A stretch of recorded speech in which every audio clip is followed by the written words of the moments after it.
रमज़ान में रोज़े के साथ साथ वर्जिश करने के बारे में सोचने से पहले आपको इस बात का ख्याल रखना होगा कि रोज़ा रखने के बायस आपके जिस्म में मुख्तलिफ तब्दीलियाँ आ रही हैं और तवानाई का लेवल फ़िलहाल मामूल पर नहीं है। तो क्या सिर्फ इस वजह से वर्जिश छोड़ी जा सकती है? ये वो मुश्किल सवाल है जो रमज़ान में अक्सर लोगों के जहन में गर्दिश करता है। रमज़ान का असल मकसद इबादत, रूहानियत और ख़ुद को बेहतर करने पर तवज्जो मरकूज़ करना होता है। इसके अलावा इस महीने के दौरान एक्टिव रहना भी ज़रूरी है। हम क्या खा रहे हैं, कैसे वर्जिश कर रहे हैं, ये सब इसमें अहम किरदार अदा करता है, क्योंकि इसका हम पर मौजूद ज़हनी तनाव, काम और ज़िंदगी में तवाज़ुन और ख़ानदान पर भी असर पड़ेगा। अगर आप सेहतमंद रहना चाहते हैं और अपनी फ़िटनेस को 30 दिन रोज़े रखने के साथ बेहतर भी करना चाहते हैं, तो आइए हम आपको बताते हैं कि आपको किन अवामिल को ज़हन में रखना है। सबसे पहले तो इस मौजू पर बात कर लेते हैं जो आपको रमज़ान शुरू होते ही हर वक्त याद करवाई जाती है, यानी ज़्यादा से ज़्यादा पानी पीने की। अक्सर अफराद को रमज़ान के पहले चंद रोज़ सर में दर्द की शिकायत होती है। ये अमूमन पानी की कमी के बायस होता है। इस दौरान जो हदफ आपने जहन में रखना है वो ये है कि इतना ही पानी पिएं जितना आप रोज़ा ना रखते हुए पीते थे। इसलिए आपको उस वक्त पानी पीना है जब आप रोज़े से ना हों, यानी मगरिब और फजर के दरमियान। इस हवाले से आप शुरुआत में ये हदफ रख सकते हैं कि आप सुबह के वक्त 1 लीटर पानी पिएंगे।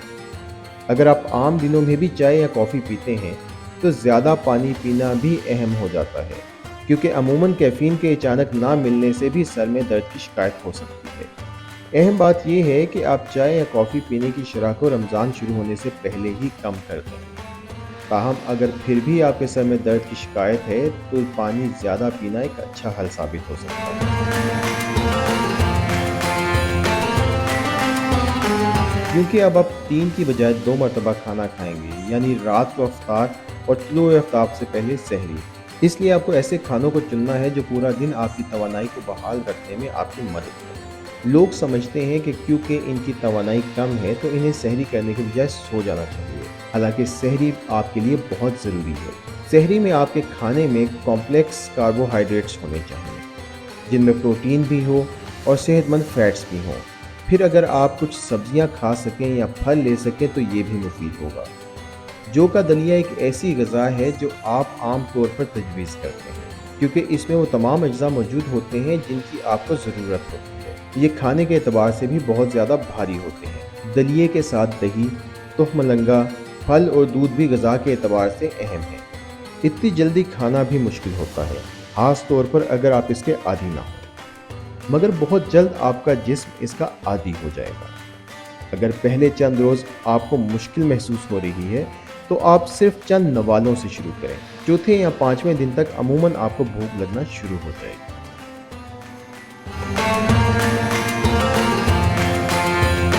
क्योंकि आप पूरा दिन रोज़ा रखने के बाद खाना खाने लगते हैं, इसलिए आप यकीनन अफ्तारी में कसर पूरी करने की कोशिश करते हैं, ख़ास तौर पर अगर आप अफ्तारी घर वालों और दोस्तों के साथ कर रहे हैं। अफ्तारी का वक्त यकीनन हासा पुरमसरत होता है, क्योंकि इस दौरान आपके साथ और लोग भी होते हैं। ताहम अफ्तारी में लोग जिस किस्म के खाने खा रहे हैं वो कैलोरीज में इतने ज़्यादा होते हैं कि इन्हें ज़रूरत से ज़्यादा खाना ख़तरनाक होता है। इसकी एक मिसाल समोसे की हो सकती है। एक समोसे में 250 कैलोरीज होती हैं, लेकिन कोई भी एक समोसा नहीं खाता, हमेशा 2 या 3 ही खाता है। इसलिए आप आम दिनों से ज़्यादा कैलोरीज खा लेते हैं।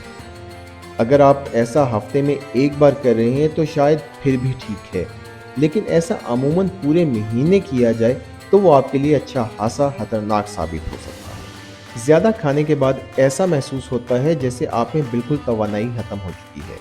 आप सुस्त पड़ जाते हैं और अच्छा भी महसूस नहीं करते। बेहतरीन तरीका ये है कि रोज़ा खोलने के बाद पानी पी लें, खजूरें खाएँ, फल खाएँ, नमाज़ पढ़ें और फिर खाना खा लें। इस दौरान अपने सकाफ़ती खाने भी खाएं, लेकिन प्रोटीन, कॉम्प्लेक्स कार्ब्स और सब्जियां खाना मत भूलें। ये आप सूप, मुर्गी के गोश्त, कबाब और मछली के तौर पर ले सकते हैं। अक्सर अफराद अफ्तारी से 1 या 2 घंटे कबल वर्जिश करते हैं ताकि जब वर्जिश ख़त्म करें तो कुछ खा पी सकें। لیکن اگر آپ کے اسکیجول کے مطابق یہ ٹھیک نہیں تو آپ عام روٹین کے مطابق بھی ورزش جاری رکھ سکتے ہیں۔ پہلی مرتبہ ورزش کرنا مشکل ہو سکتا ہے، لیکن ہمارا جسم بہت جلد خود کو اس مناسبت سے ڈھال لیتا ہے۔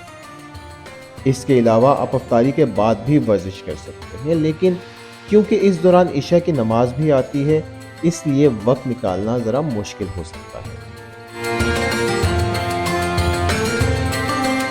اگر آپ کھانے کے دوران دوستوں یا خاندان والوں کے ساتھ بیٹھے ہیں تو آپ پر وہ سب کچھ کھانے کا دباؤ ہوگا جو آپ کو آفر کیا جائے، لیکن کچھ ایسے طریقے ہیں جن کے ذریعے اس سے بچا جا سکتا ہے۔ سب سے پہلا حل یہ ہے کہ جب آپ کھانا کھا رہے ہوں تو آہستہ آہستہ کھائیں، باتیں زیادہ کریں اور کھانے میں زیادہ وقت لگائیں۔ اگر آپ کے میزبان نے آپ کی پلیٹ خالی دیکھ لی تو آپ کو مزید کھانے کے لیے کہے گا، اس لیے سست روی کا مظاہرہ کریں، ایسے میں آپ پر دباؤ نہیں ہوگا۔ اس سے فرق نہیں پڑتا کہ آپ دن میں کس وقت ورزش کرنے کے بارے میں سوچتے ہیں، ضروری یہ ہے کہ کیا آپ اپنے آپ کو اس کا عادی بناتے ہیں یا نہیں۔ رمضان میں آپ اپنی ورزش کی شدت میں کمی لا سکتے ہیں۔ اس مہینے میں آپ حرکت کرنے، جسم کو محسوس انداز میں ہلانے، اپنے پیٹ کے پٹھوں کو مضبوط کرنے اور اپنے جسم کے پٹھوں کو مستحکم کرنے کی کوشش کر سکتے ہیں۔ ظاہر ہے رات کی نیند بھی بہت ضروری ہے اگر آپ فٹنس برقرار رکھنے کی خواہش رکھتے ہیں۔ یا کم شدت والی ورزش اس وقت بھی بہترین رہتی ہے جب آپ کی کوئی روٹین نہ ہو اور آپ صرف اپنی فٹنس کو بہتر کرنے کے بارے میں سوچ رہے ہیں۔ یہ مہینہ شاید بھرپور انداز میں جم کرنے کے لیے نہیں ہے، آپ باہر جا کر چہل قدمی کرنے سے بھی آغاز کر سکتے ہیں۔ اپنی نیت پر توجہ دیں۔ اگر آپ کو رمضان میں بوجھل پن محسوس ہو یا توانائی کم لگے تو روزہ رکھنے کے مقصد کو سمجھنے کی کوشش کریں، یہ صرف روزہ رکھنے سے زیادہ اہم ہے۔ اس دوران روحانیت کا درجہ بہت اہم ہے۔ اس دوران اپنی روایات کے ساتھ ہم آہنگ ہونا ضروری ہے۔ اس دوران آپ کو خود کو مضبوط کرنا ہوگا۔ اس دوران ہم مزید طاقتور اور بہتر ہونا چاہتے ہیں۔ جب اس طرح کے لمحات آئیں جن میں آپ کو مشکل پیش آئے تو خود کو یہ بتانا ضروری ہے کہ ایسا محسوس کرنا بالکل نارمل ہے اور ایسا صرف 30 روزوں کے لیے ہے۔